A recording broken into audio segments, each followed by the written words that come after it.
What's up, guys? My name is Tim Roswick, and today I wanted to talk about finding your voice. This is something that I think is really, really important in your life, in my life, in a lot of people's lives, and I think it's just become apparent recently to me. There are a lot of people that haven't found their voice yet, and it made me kind of reflect on, what I've done, how I found my voice, how I went through that whole process. And so we're going to talk about a little bit of why you should find your voice, and then kind of how to do it. So, a long time ago, I don't know why, I've always had this urge to just like be a motivational speaker, like in a way. Like, I always wanted to be like Tony Robbins or, any of those people. I always really admired those people. And I think it was because grew up super shy, grew up super introverted, grew up in a way where like I didn't know how to talk to people. So the fact that these guys have these abilities to just like motivate and move massive amounts of people from a stage was just like, it blew my mind. It was just like, whoa, that ability is just insane to me. And I think it probably attracted me to it, but I spent a lot of years researching those guys and all these guys that I admired, and I tried to emulate them in a way, and just in different ways that I would do things and different things that I would try and think. And I've done similar things like that where I tried to be somebody else. Because then, like, when I got into startups, it was like, okay, now I want to be Steve Jobs or whatever. I want to be that. I'm going to do the things that they do. I'm going to think the things that they think. I'm going to read all the material about them and do that. And then same thing with YouTube, honestly. Like when I started YouTube, I was like, okay, I was looking at Game Maker's Toolkit. I was looking at extra credits. I got to do stuff like them, right? Like I gotta do those things because those are the guys that are successful. I got to do the things like them. And over my life, I've had a series of periods where it's just like, I've realized that anytime you're copying somebody, anytime you're copying something, you're always a step behind. You're always behind them. You will always be behind them if you're getting ideas from someone else or you're trying to be them, because you can never be a better version of them ever. And I've realized now that not only is it not beneficial to try and copy someone else, try and be someone else, to try and take someone else's ideas, concepts, philosophies, and become them. But I also think that you are removing something that the world can benefit massively from if you do that. Like, you have something to offer the world. It doesn't matter what it is. It can be anything at all. Whatever it is, you have something that you can offer the world. And if you try and spend all your time emulating people, if you try and spend your time copying people and copying other people's voices, you are not going to get that thing out. You are not going to get that piece of you out. And I feel like that's a mistake, man, because we don't need another Tony Robbins. We don't need another, Steve Jobs or any of these guys. We had them. That was great for what they were. But if the world's going to move on and evolve and innovate and do all that stuff, we need the new guys, the guys that are come up with their own ideas and push the world forward and do all the things. And I think this applies 1,000 times to games, more than anything else, because I think we all see a successful game and we're like, oh, I want to make a game like that. I've done that. I've seen people that have done that. Like, it's really easy to just like say, oh, I want to make that game. I want to make my version of that game or whatever. But finding that thing, that game that is like so 100% you, so unique to you, is the game that only you can make. You know what I mean? Like, it's just like, I think that is what you should be looking to do. Like, obviously, if you're beginning, you're practicing on stuff, you're building stuff, I'm not saying any of that. I'm not saying you should immediately jump into your passion project, but I'm saying somewhere along the line, you got to make that thing that only you can make.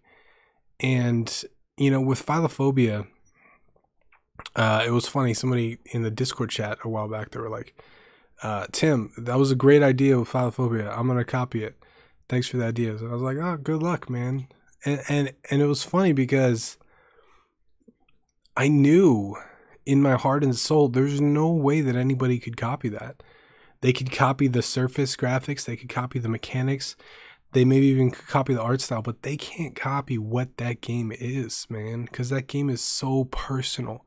It's so deeply rooted in like my soul. It's so like it came out of like this deep emotional situation, and it's evolved in my head over years, and it's got lore to it. It's got backgrounds. It's got poetry and all kinds of stuff. Like there's no way that anybody could copy the soul of that game. They can copy all of the surface stuff. Can't copy the soul of it. And I realized when I'm looking at all these other people, only thing I'm trying to copy was the surface stuff. That's all you can see. That's all you know how to do. So if you're trying to copy someone, you're not copying their soul. You're not copying their essence, the person that they are, the thing that they have to contribute. You're just copying how that thing looks or how that thing sounds. And, you know, I just think that everybody should have a chance to find their own voice and figure out who they are and what they need to contribute to the world, games or otherwise. You know, if it's a novel, if it's an album, if it's a masterpiece artwork, if it's a game, whatever it is, there's something out there that only you can create. And you need to do that. And even if you don't do it one time, you can start putting elements of you into the things that you create, even little game jam things. Like all of my games that I've made for game jams, they have a little element of me, you know, just something that just is unique and weird to me. Some of them have hidden penguins in them. You know, I like penguins. I just put a penguin in my game. Why not? Fuck it. Some of them have very unique ways of tweaking mechanics and stuff. Some of them have different things. And I like to look at it from an art perspective. I like to look at it from just a perspective of like putting me into the things that I create rather than just creating the things. And I don't really know why I like to do that, but I feel like it's something that every great artist has done. And I think every person that really wants to feel connected with their work or really wants to change the world or make some kind of impact on other people's lives, I think they have to embrace that piece of them that's just a little bit different than everyone else. And it's weird because society sometimes makes us crush that, makes us pretend that doesn't exist. You know, growing up, I was always, you know, ridiculed for not being like everyone else. But it turns out there's actually a huge advantage to just not being like everyone else, right? And doing the things that no one else is doing, or doing the things that you think should be done, regardless of whether no one else is doing them, you know? And I think there's value in that. And so I would love to encourage you to find your own voice. And how do you do that? Like, what do you do to find your own voice? How do you actually go about it? Well, I think you have to start wearing a little bit of you on the outside, man.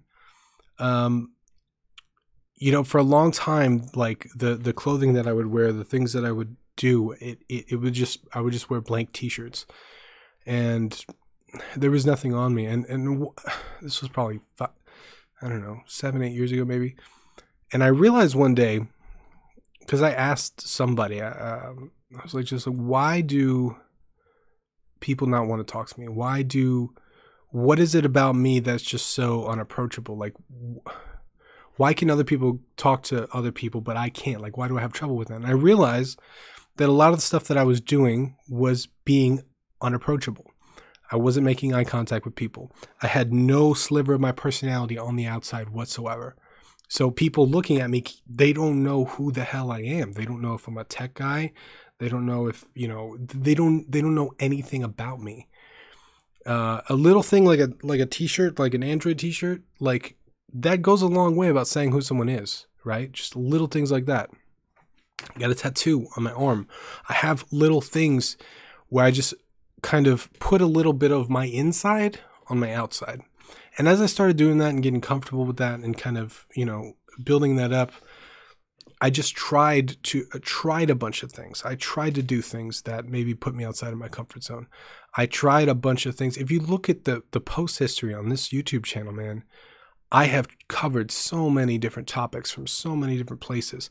I've covered single topics multiple ways. I've covered the same topic with different perspectives. I've covered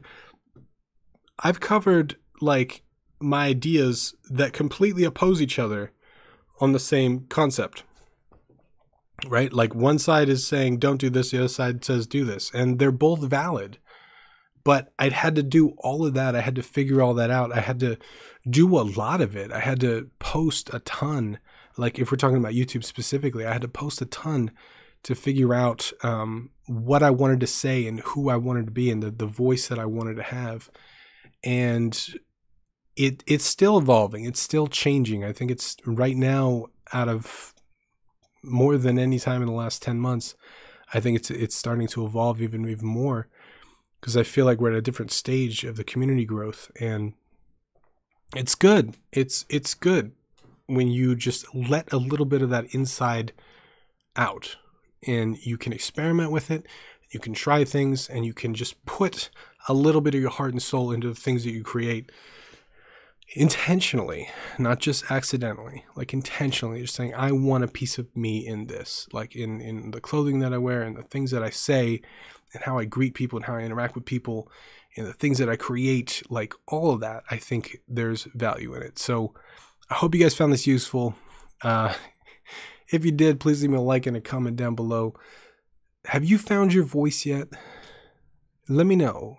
Because I know for a long time I felt lost, and I felt like I was just going from person to person trying to be them. But for the first time, I think in a long time, I really feel like I'm me, if that makes sense. So let me know your thoughts. Leave in a comment down below. I'm serious. Leave your thoughts. I want to read through them. Once again, my name is Tim Ruswick, and I'll see you again tomorrow.